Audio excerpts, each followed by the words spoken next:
And I guess this is the, we touched on this earlier about tidying up rubble. So this is literally, obviously, demolition waste from our local area. I buy this from a mile away.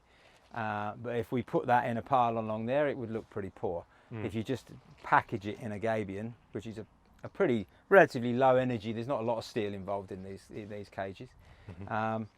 And you're also talking about a 60-year lifespan on these things, aren't you? And again, that's a subject that we haven't quite touched on, which again is another quite big deal. I think is this whole thing about sustainability and carbon is totally dependent, really, on, well, not totally dependent, but one of the big factors of it is the fact of how long this stuff lasts, isn't it? So if we're replacing stuff, that's a lot of carbon, isn't it? Retrofitting is a lot of carbon.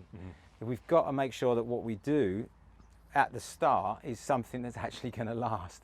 You know, these things are going to last 60 years, finish. They're an incredibly important habitat for spiders, especially.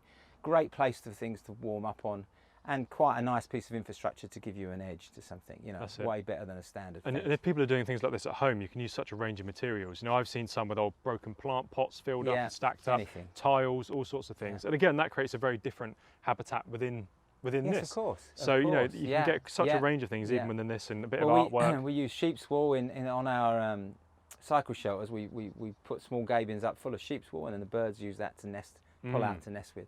So there's all sorts of things. Essentially, gabions are just a good way of packaging material, aren't they? Yeah. A really useful way of packaging material. Exactly.